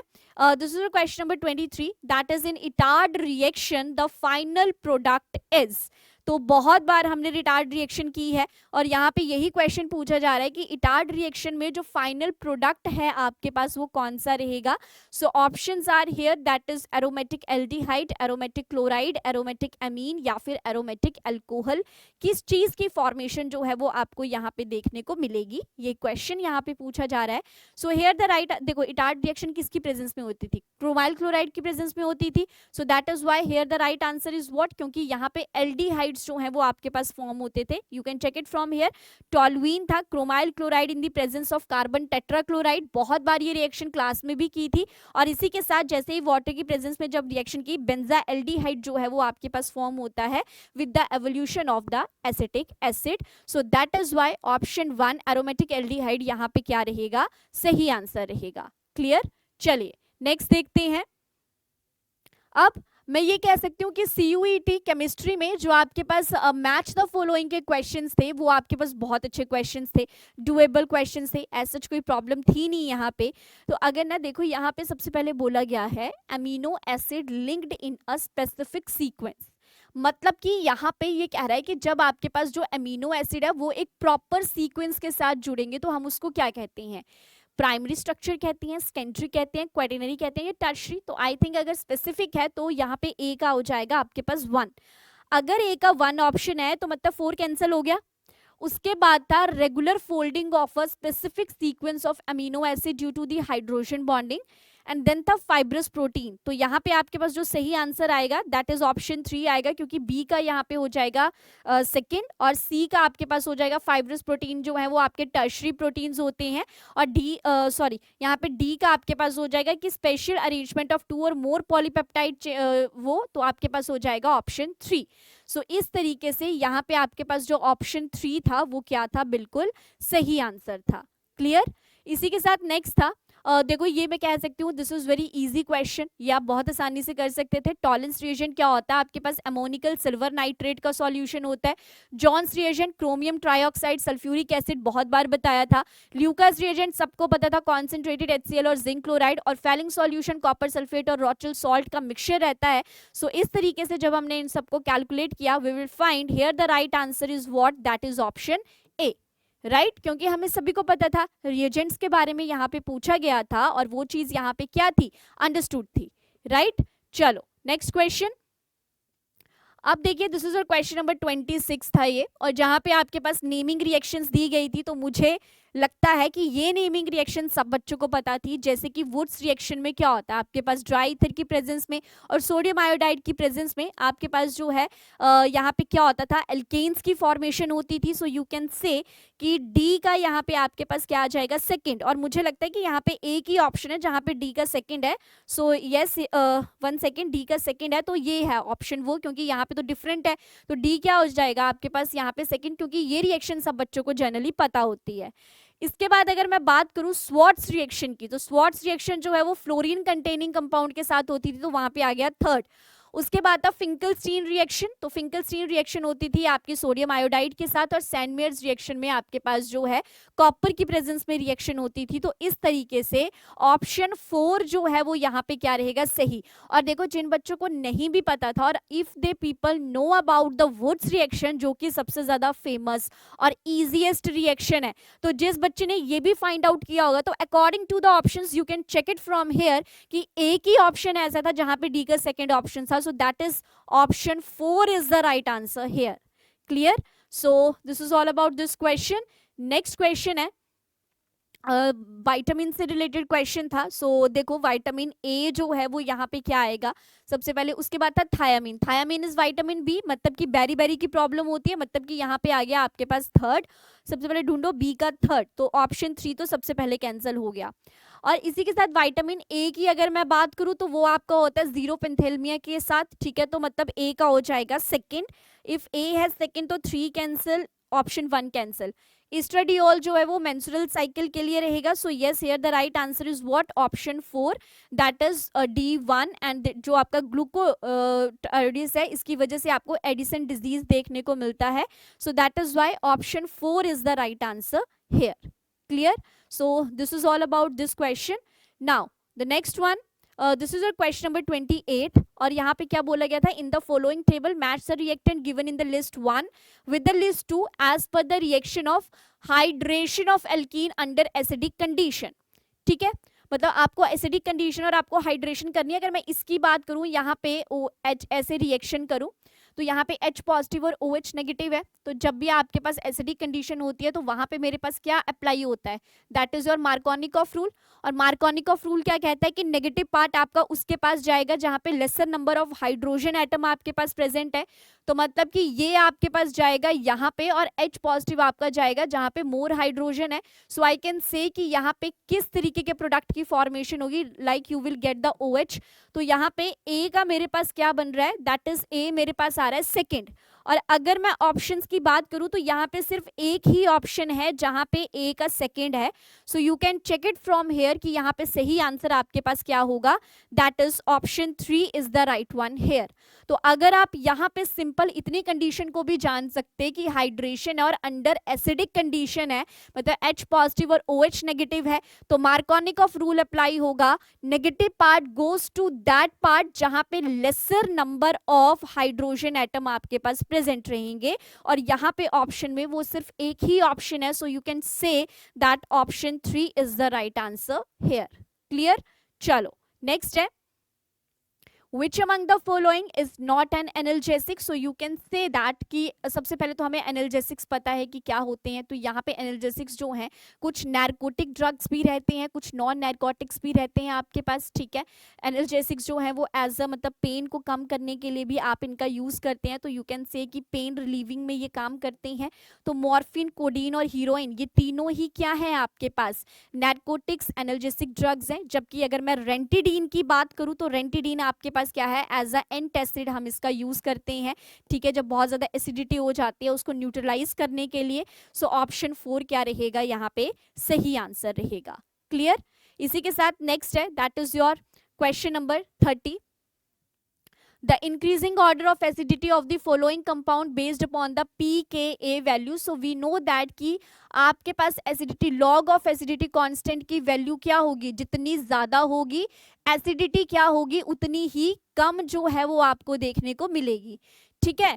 और अगर आपको थोड़ा सा भी ट्रेंड याद हो इलेक्ट्रॉन विड्रॉइंग ग्रुप का, मतलब कि जैसे जैसे इलेक्ट्रॉन विड्रॉइंग कैरेक्टर आपके पास इंक्रीज होता जाता है वैसे वैसे आपका एसिडिक कैरेक्टर भी क्या होता है, इंक्रीज होता जाता है। और अगर मैं कैरेक्टर की बात करूं so you have the phenyl, इस तरीके का कैरेक्टर रहता है, फिनाइल हो गया, then you have iodine, then you have bromine, then you have chlorine, then you have fluorine, इस तरीके का ट्रेंड जो है वो आपको देखने को मिलता है। Then you get the cyanide आ जाता है, फिर उसके बाद आपके पास नाइट्रो आ जाता है। तो इस तरीके से यू कैन से कि एसिडिटी कांस्टेंट बढ़ रहा है। तो अगर एसिडिटी कांस्टेंट इधर को बढ़ रहा है, मतलब कि अगर फ्लोरीन का एसिडिटी कांस्टेंट सबसे ज्यादा है, तो मतलब इसकी pKa की वैल्यू क्या हो जाएगी, यहाँ पे सबसे कम हो जाएगी, ठीक है। So according to here the right answer is what, option 1 is the right answer here, that is D. मतलब कि डी क्या है, सबसे कम है, ठीक है। उसके बाद आपके पास आ जाएगा A, according to the trend you can check bromine आ जाएगा, देन क्लोरीन आ जाएगा, देन आपके पास सबसे ज्यादा किसका आएगा, फ्लोरीन का आएगा। मतलब कि एक तो लॉग एसिडिटी कांस्टेंट की वैल्यू सबसे कम है और वहां पे एसिडिटी करेक्टर जो है वो आपको क्या देखने को मिलेगा, सबसे ज्यादा देखने को मिलेगा। सो this is all about the question number 30। ठीक है जी। अब इसके साथ ही हम चलेंगे नेक्स्ट क्वेश्चन की ओर। चलिए अब चलते हैं नेक्स्ट क्वेश्चन की तरफ, that is your question number 31 की अगर मैं बात करूं तो देखो ये क्वेश्चन किस तरीके से पूछा गया था, that for SN2 reaction the increasing order of the reactivity of the following alkyl halides. तो यहाँ पे आपको क्या करना था कि SN2 के अकॉर्डिंग जो है वो आपको चीज़ों को फाइंड आउट करना था, that you have to find out the increasing order of the reactivity of the alkyl halides. इस चीज को आपको फाइंड आउट करना है। एंड वी नो दैट कि जब भी हम SN2 मैकेनिज्म के बारे में पढ़ते हैं या SN2 रिएक्शन के बारे में पढ़ते हैं, अगर मैं वहां पे ऑर्डर की बात करती हूँ तो हमारे पास ऑर्डर कैसे एग्जिस्ट करता है, दैट इज टर्शरी का सबसे कम, then secondary and then primary, इस तरीके से रहता है। ठीक है, यहाँ से तो कोई भी चीज समझाने की जरूरत नहीं है। सो आप यहाँ पे देख सकते हो कि हमसे क्या पूछा गया था, इंक्रीजिंग ऑर्डर में पूछा गया था, मतलब कि सबसे कम आपके पास क्या आएगा यहाँ पे, दैट इज योर 3 डिग्री जो है वो सबसे कम रहेगा। और यहाँ पे टर्शरी क्या है आपके पास, दिस वन। तो ऑब्वियसली बात है कि सी का सबसे कम रहेगा। तो आप देख सकते हैं कि गिवन ऑप्शंस में से अगर आप एक ऑप्शन को भी आइडेंटिफाई कर लेते हो, अगर आप एक ऑप्शन को भी देख सकते हो कि हाँ इस तरीके से होगा, तो ये क्वेश्चन इजीली सॉल्वेबल था। ठीक है, तो यहाँ पे टर्शरी सबसे कम तो सी आ जाएगा, उसके बाद आपके पास आ जाएगा B and then you will get the D और एट लास्ट आपके पास आएगा primary. So it will becomes that is option 4 आपके पास क्या रहेगा, सही आंसर रहेगा। और अगर मैं यहाँ पे एक्सप्लेनेशन की बात करूँ तो एक बहुत ही सिंपल सी एक्सप्लेनेशन थी कि हमें यहाँ पे SN2 के मैकेनिज्म के बारे में बात करनी थी। And according to that we have the trend that is primary one have the highest reactivity of the alkyl halides towards the nucleophilic reaction and the SN2 reactions. Okay, so this is all about ki this is the trend and according to that we get the option 4 is the right answer here, right? अब चलेंगे next question की तरफ। अब देखो जो next question था ना आपके पास, वो किस तरीके का क्वेश्चन था कि ये था एक स्टेटमेंट वाइज क्वेश्चन या यू कैन से कि केस स्टडी क्वेश्चन आपके पास यहाँ पे था। और जैसे कि मैं हमेशा कहती हूँ इस पैराग्राफ का कोई मतलब नहीं होता है, जो क्वेश्चन आप सॉल्व करती हैं वो आपको अपनी नॉलेज के हिसाब से ही सॉल्व करना होता है। और आई कैन से कि फिजिकल केमिस्ट्री में ये इलेक्ट्रोकेमिस्ट्री से जो ये क्वेश्चन पूछा गया था, लिटिल बिट कहीं ना कहीं ये पार्ट ट्रिकी था। यहाँ पे थोड़ा सा आपको अपने कॉन्सेप्ट्स को अप्लाई करना पड़ना था, न्यूमेरिकल बेस्ड क्वेश्चंस जो हैं वो यहाँ पे एग्जिस्ट कर रहे थे। सो अगर आप इसको पढ़ते तब भी ठीक था, नहीं करते तब भी ठीक था, लेकिन यहाँ पे एक लाइन इंपॉर्टेंट थी कि यहाँ पे 67.2 litre of hydrogen at STP react करता है 15 मिनट्स में। So let's solve this question. तो जैसे इसी के ऊपर एक क्वेश्चन था, the number of moles of hydrogen oxidised is, तो कितने नंबर ऑफ मोल्स जो है वो यहाँ पे ऑक्सीडाइज होंगे, तो ये चीज यहाँ पे पूछी गई थी। देखो लास्ट क्वेश्चन में जो लास्ट आपके पास केस स्टडी थी वहां पे मैंने वॉल्यूम के बारे में बताया था कि कितना वॉल्यूम था, 67.2 लीटर जो है वो आपको वहां पे चीजें दी गई थी। ठीक है, यहाँ तक चीजें होगी।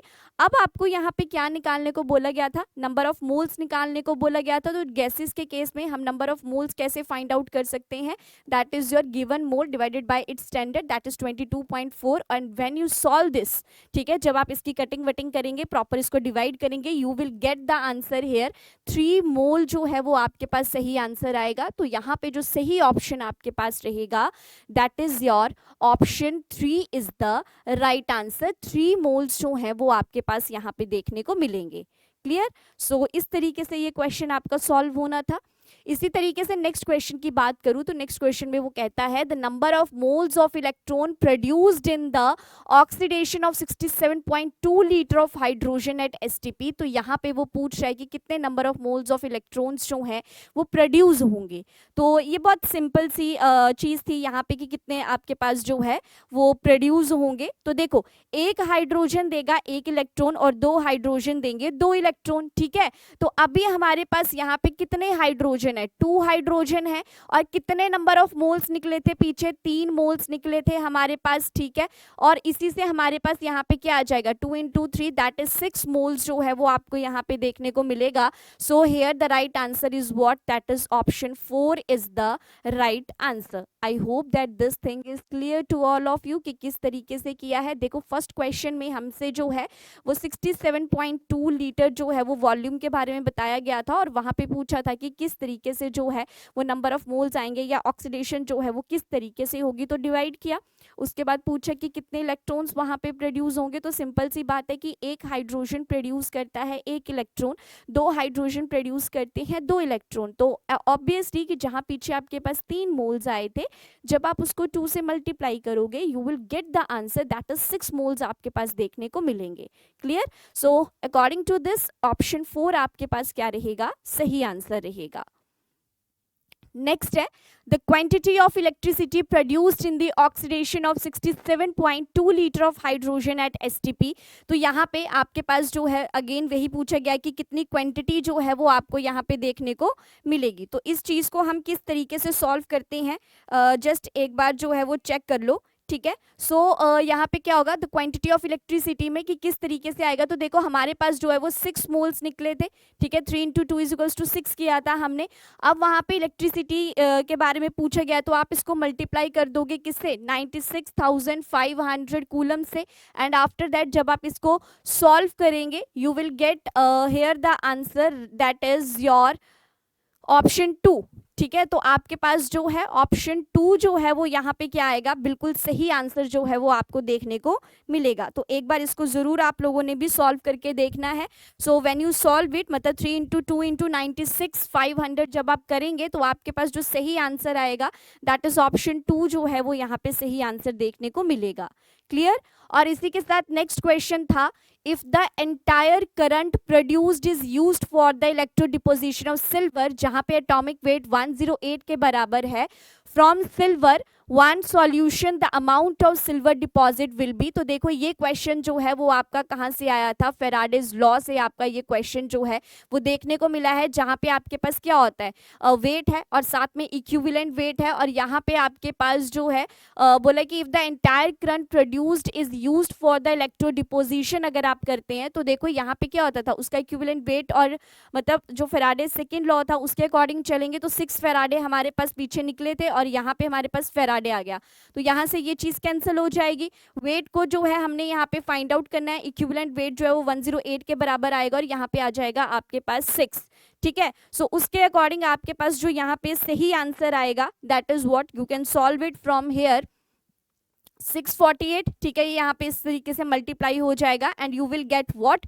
दैट इज ऑप्शन 2 जो है वो यहाँ पे क्या रहेगा, सही आंसर रहेगा। तो ये क्वेश्चन जो है वो सॉल्व किया गया है according to the Faraday's law. तो आप देख सकते हैं कि इलेक्ट्रोकेमिस्ट्री से जो भी आपके पास क्वेश्चंस आए थे वो कहीं ना कहीं क्वेश्चन जो है ट्रिकी थे, ठीक है। पैराग्राफ से तो इनका कोई भी लेना देना था नहीं, बिल्कुल डिफरेंट क्वेश्चंस जो हैं वो यहाँ पे देखने को मिलते हैं। सो दिस इज इस तरीके से इनको जो है वो सॉल्व किया जाना था इन क्वेश्चंस को। अगर जिन भी बच्चों ने ये पार्ट किया है आई होप कि उनका बहुत अच्छा ये वाला पार्ट गया है, और जिन्होंने स्किप किया है कि हाँ डाउट हो सकता है क्रिएट, सो इट्स ओके। बाकी के क्वेश्चंस अगर एक्यूरेसी के साथ किए हैं तो डेफिनेटली श्योर है कि आपको सिलेक्शन जो है वो देखने को मिलेगी। सो this is all about the question number 35, जहाँ पे ऑप्शन 2 जो है वो आपके पास सही आंसर है। इसी के साथ मैं नेक्स्ट चलूंगी। तो question is the source of electrical energy on the Apollo moon light was. तो देखो ये मैं चीज़ पहले भी बहुत बार बता चुकी हूँ कि जब भी हम स्पेस में जाते हैं, जैसे कि अभी आप देख लो अपोलो मून लाइट के बारे में पूछा गया है कि वहाँ पे हम किस सेल का क्या करते हैं, यूज़ करते हैं, मतलब सोर्स ऑफ इलेक्ट्रिकल एनर्जी वहाँ पे क्या होगा। तो आपके पास ऑप्शंस क्या थे, लेड स्टोरेज बैटरी था, जनरेटर सेट था, निकल कैडमियम सेल था, या फिर hydrogen that is H2O2 fuel cell था। तो देखो लेड स्टोरेज बैटरी यहाँ पे हो नहीं सकती, जनरेटर भी यहाँ पे हम यूज नहीं कर सकते, so option 4 that is hydrogen oxygen fuel cell जो है वो वहां पे था आपके पास, ठीक है। So you got the answer here is option 4 is the right answer. Clear? So this is all about the question number 36 and now the next question is what? तो देखो यहाँ पे आपके पास जो है वो डी ब्लॉक से एक पैराग्राफ दिया गया था, ठीक है, जहाँ पे आपको सारे एलिमेंट्स दिए गए थे और यहाँ पे ये बताया गया था कि जब आप लेफ्ट टू राइट मूव करते हैं तो डी ऑर्बिटल्स क्या होते हैं, फील्ड होते हैं और उनकी प्रॉपर्टीज उसी तरीके से वेरी करती हैं. अगेन आई सेड कि यहाँ पे ये पैसेज दिया तो गया है लेकिन इसके ऊपर जो क्वेश्चंस हैं वो डिफरेंट रहेंगे, ठीक है. वहाँ पे फिर आपको अपनी नॉलेज जो है वो वहाँ पे एक्सप्लेन करने पड़ेंगे, अपने कॉन्सेप्ट्स जो हैं वो वहाँ पे आपको अप्लाई करने पड़ेंगे, ठीक है. So here the first question on this case study, जहाँ पे फर्स्ट क्वेश्चन क्या था, आइडेंटिफाई द इनकरेक्ट स्टेटमेंट. सबसे पहली बात कि आपको गलत स्टेटमेंट को यहाँ पर चूज करना है. मैं थोड़ा उल्टा चलती हूँ. देखो सबसे पहले आपके पास इंटरस्टिशियल कंपाउंड्स जो हैं वो नॉन स्टोशियोमेट्रिक होते हैं और ना ही वो आयोनिक हैं और ना ही वो कोवलेंट हैं. तो अगर आपको याद हो इंटरस्टिशियल कंपाउंड्स क्या होते हैं कि जब कोई भी केटाइन और एनाइन अपनी जगह से उठकर कोई भी क्रिस्टल में अपनी मर्जी से कोई भी जगह को एक्वायर कर लेता है तो हम उसको बोलते हैं कि वो क्या है, इंटरस्टिशियल कंपाउंड है, राइट. तो यहाँ पे वो हो सकता है कि वो सेम रेशो में जो है वो मिसप्लेस हो अपनी जगह से या फिर वो डिफरेंट रेशो से हो. तो ये बात बिल्कुल सही है कि वो क्या रहते हैं, नॉन स्टोशियोमेट्रिक रहते हैं, ना ही वो आयोनिक है और ना ही वो कोवलेंट है. तो ये स्टेटमेंट तो थी सही. उसके बाद था melting point of manganese is lower than that of chromium. So yes, क्योंकि क्रोमियम की एक्सेप्शन आपको देखने को मिलता है, दैट इज 3d5,4s1 रहता है और यहाँ पे मैग्नीज के केस में 3d5,4s2 आपको देखने को मिलता है.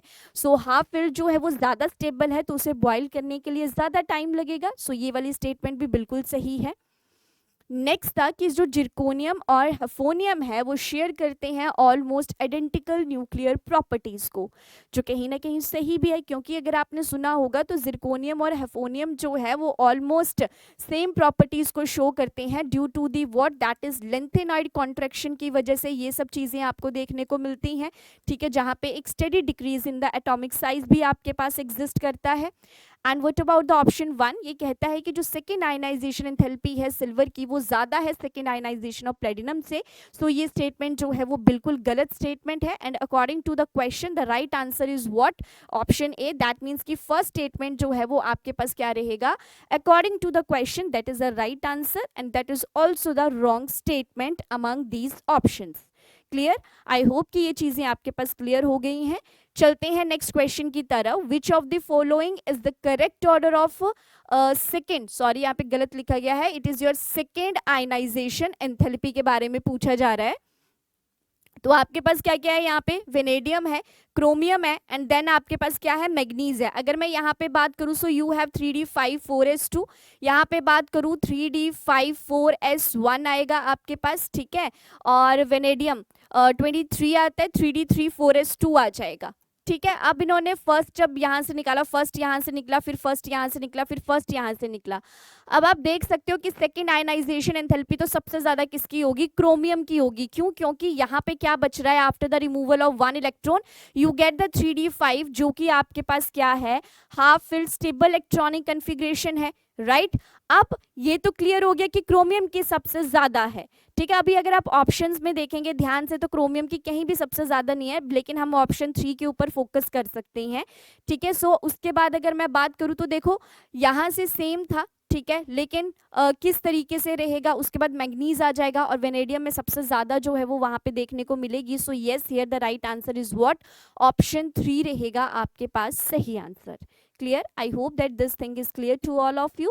Now the next question, that is your 39, that which of the following pair of compound exhibit same colour in aqueous solution. तो देखो यहाँ पे बात करी जा रही है किसकी, that is your same colour की.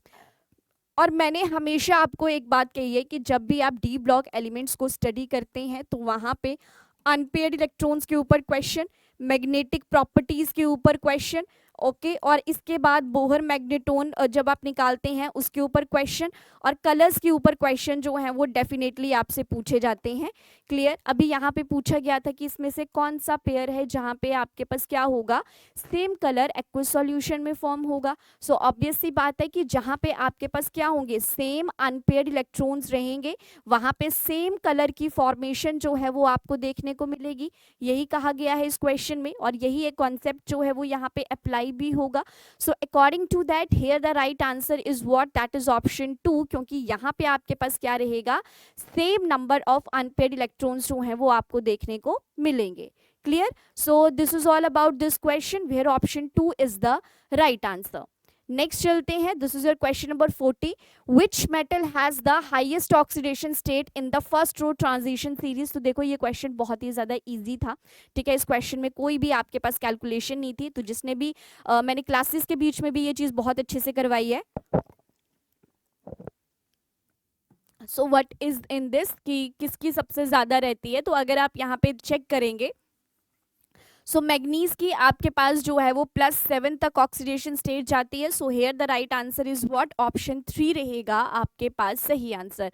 सो as such you can check it from here कि जितने भी डी ब्लॉक एलिमेंट से आपने क्वेश्चन देखे हैं वो सारे के सारे क्वेश्चन क्या है, डूएबल क्वेश्चन है। थ्योरेटिकल कॉन्सेप्ट जो है वहाँ पे आपके क्या हो रहे हैं, अप्लाई हो रहे हैं। सो आई होप कि एटलीस्ट इन क्वेश्चन को आपने बहुत अच्छे से किया है, यहाँ पे कोई गड़बड़ जो है वो आप लोगों ने नहीं की है, राइट। इसी के साथ नेक्स्ट है, नेक्स्ट क्वेश्चन क्या था, why do the actinoids exhibit higher number of oxidation state than the lanthanoids. तो आपको अब ये चीज बतानी है कि क्यों जो है वो यहाँ पे हायर ऑक्सीडेशन स्टेट जो है वो आपको देखने को मिलती है। तो सबसे पहले है कि जो 4f ऑर्बिटल है वो ज़्यादा डिफ्यूज होते हैं 5f ऑर्बिटल से, तो ये तो नहीं हो सकता। एक और देखते हैं, actinoids are more reactive in nature than lanthanoids. तो ठीक है, अगर हम मान भी लेते हैं कि ज़्यादा है तो फिर भी हायर ऑक्सीडेशन स्टेट तो यहाँ पे क्लैरिटी नहीं होगी। अब यहाँ पे एक लाइन लिखी गई है कि जो एनर्जी डिफरेंस है 5f और 6d में वो लेस एक्सपेक्टेड है to the energy difference between the 4f and 5d, और एक में लिखा है कि वो ज़्यादा है। तो देखो जब भी आप हायर ऑक्सीडेशन स्टेट की बात करेंगे तो यहाँ पे जो सही ऑप्शन आपके पास आएगा दैट इज द ऑप्शन 2, क्योंकि जो यहाँ पे एनर्जी डिफरेंस रहता है वो लेस देन आपको देखने को मिलता है, इसीलिए जो एक्टिनॉइड्स हैं वहाँ पे higher number of oxidation state exist करते हैं than the lanthanoids, right. So this is all about this question where the option 2 is the right one.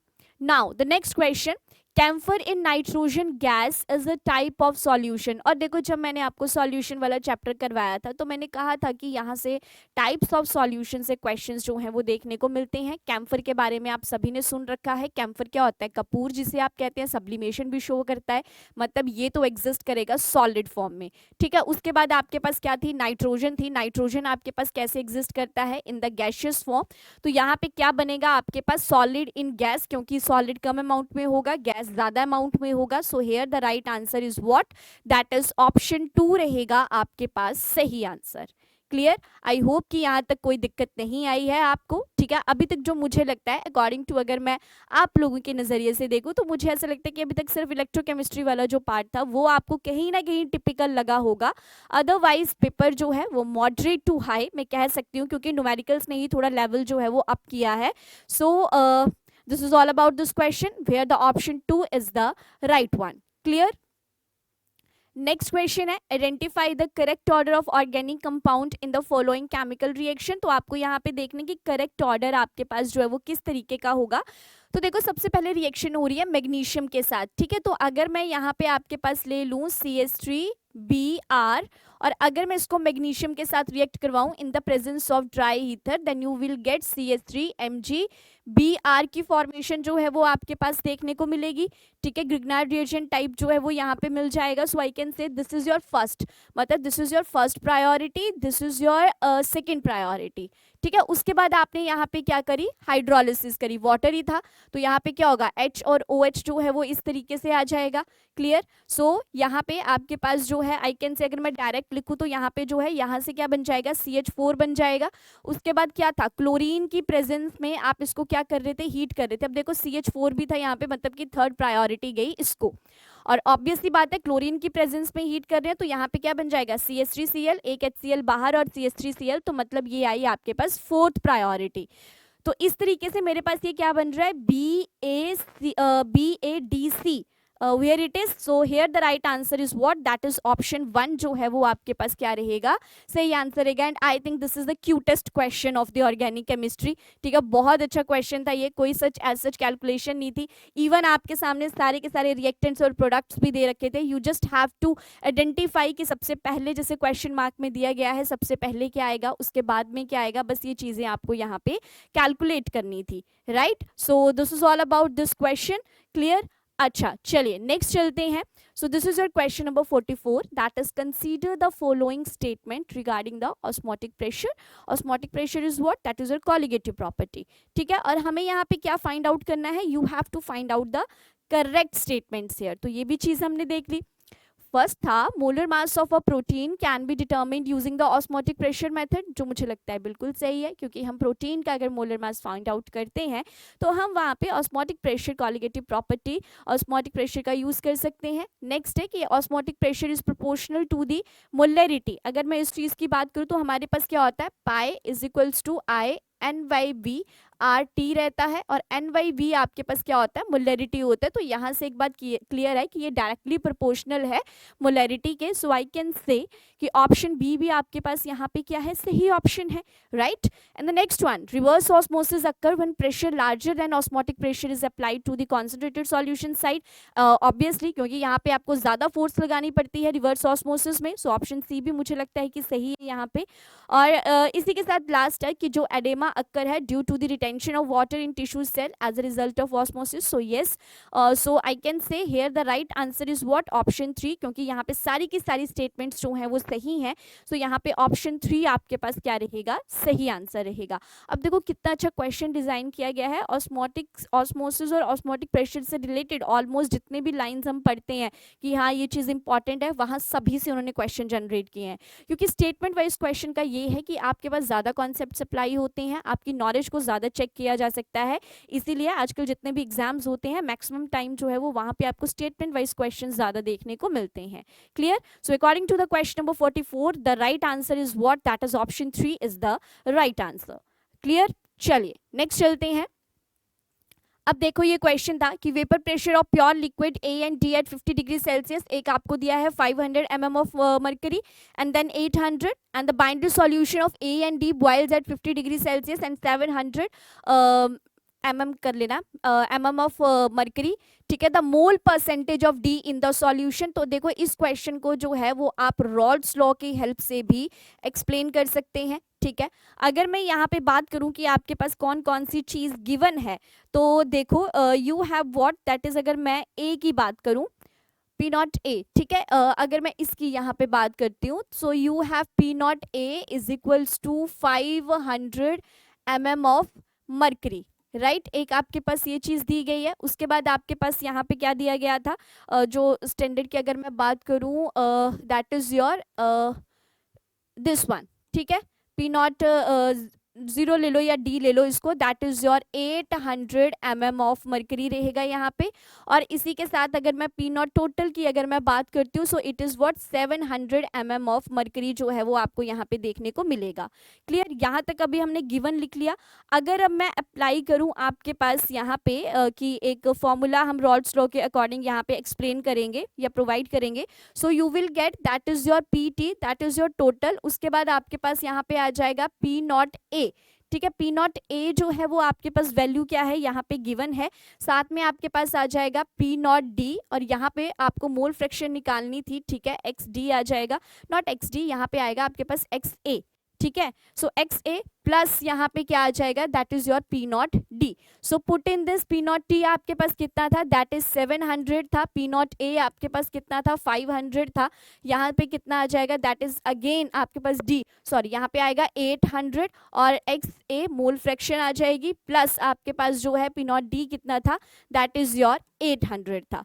So after putting all the values you will get here कि आपके पास जो x ए की value आएगी यहाँ पे, मतलब जब आप इसको सॉल्व करोगे देन इट विल बिकम 1/3 आ जाएगा. और जब 1/3 आ जाएगा तो जब आप इसको सॉल्व करेंगे तो आपके पास कितनी वैल्यू आ जाएगी, 0.33 देखने को मिलेगी. और इसी तरीके से मान लो आपको एक्स डी निकालना है तो अब 1 माइनस कर देते हैं वहाँ पे. ठीक है, तो मतलब कि अगर आप यहाँ पे 100 माइनस या 1 माइनस 0.33 करते हैं तो आपके पास जो है एक्स डी की वैल्यू कितनी आ जाएगी, it is around you will get that is 0.67 के आसपास रहेगी. और क्वेश्चन में क्योंकि हमसे परसेंटेज के बारे में पूछा गया है तो परसेंटेज वही आप 100 से वो कर लो तो आपके पास जो है वो यहाँ पे सही आंसर क्या आ जाएगा, that is option 2 is the right answer, that is 66.67 मोल % जो है वो आपके पास सही रहेगा. अब देखो ये क्वेश्चन जो है वो रॉल्स लॉ के अकॉर्डिंग सॉल्व किया गया है, जहाँ पे आपके पास क्या था, P total is equals to P not A minus P not D. Mole fraction A की थी और पी नॉट डी था. ठीक है, आफ्टर सॉल्विंग ऑल दिस आपके पास मोल फ्रैक्शन ऑफ ए आ गया. क्लियर. अगर इसकी बात करते हो तो हमें पता है मोल फ्रैक्शन में हम कैसे लिखते थे, that is your X B is equals to 1 minus X A, इस तरीके से लिखा जाता है. और अगर आप यहाँ पे क्या करोगे 1 माइनस 0.33 कर दोगे तो ऑब्वियस सी बात है कि यहाँ पे कितना आ जाएगा, 0.67 आ जाएगा. ठीक है, अब इसकी क्या निकालिए, मोल परसेंटेज निकालिए and after that multiply by 100 you will get what, that is option 2 जो है वो यहाँ पे क्या रहेगा, सही आंसर रहेगा.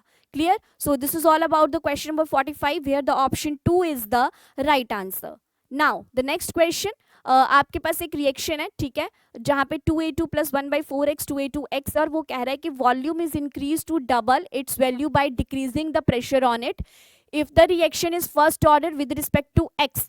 एक सेकेंड, मतलब ये क्या कह रहा है कि आपके पास k है और आपके पास जो x है अगर वो क्या है, फर्स्ट ऑर्डर है and second order with respect to a2 और A2 के विद रिस्पेक्ट टू वो क्या है, सेकेंड ऑर्डर की रिएक्शन है. तो रेट ऑफ रिएक्शन के ऊपर आपका कैसा फर्क जो है वो यहाँ पे देखने को मिलेगा. तो देखो जब भी आपके पास क्या होता है, वॉल्यूम को आप क्या करते हो, डबल करते हो. ये बात आपको पता भी है कि जब जब आप वॉल्यूम को क्या करेंगे, डबल करेंगे तो आपके पास जो कॉन्सेंट्रेशन है वो क्या हो जाती है, आपके पास हाफ हो जाती है. ठीक है, अगर कॉन्सेंट्रेशन जो है वो वहां पे हाफ हो जाती है so you can say from here कि यहाँ पे 1/4 था. ठीक है, 1/4 इंटू इसी तरीके से मैं 1/2 कर दूं तो ये क्या बन जाएगा, 1/8 बन जाएगा. So according to the option अगर मैं यहाँ पे ये देखूँ रिमेन अनचेंज तो अनचेंज नहीं होती है, इंक्रीज बाय 4 टाइम्स नहीं, इंक्रीज बाय 8 टाइम्स नहीं, क्योंकि मैंने पहले ही कहा कि अगर आप वॉल्यूम को डबल करते हो तो कॉन्सेंट्रेशन क्या हो जाती है, हाफ हो जाती है. सो इसी तरीके से आई कैन से decreases by 8 time of its initial value. So here the right answer is what, that is option 1 रहेगा आपके पास सही आंसर. क्लियर. आई होप कि यहाँ तक तो कोई भी दिक्कत नहीं है आपको. सो ऑप्शन 1 जो है वो आपके पास क्या है, यहाँ पे सही आंसर है. नेक्स्ट चलेंगे.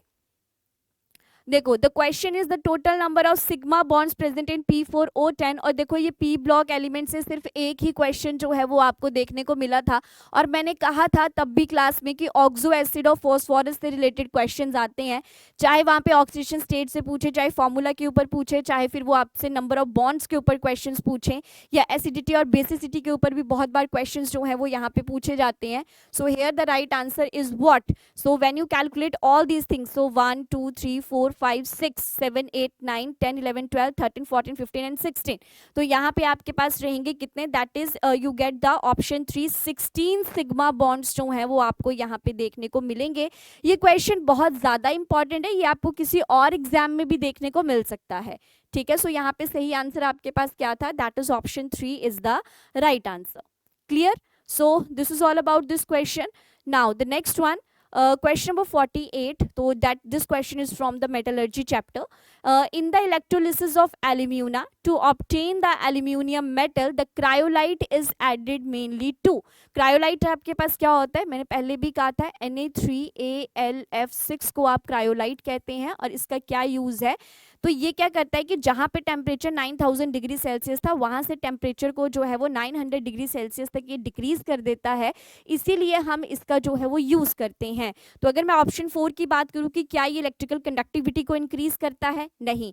इम्प्यूरिटीज को रिमूव करता है, नहीं. डिसॉल्व करता है, नहीं.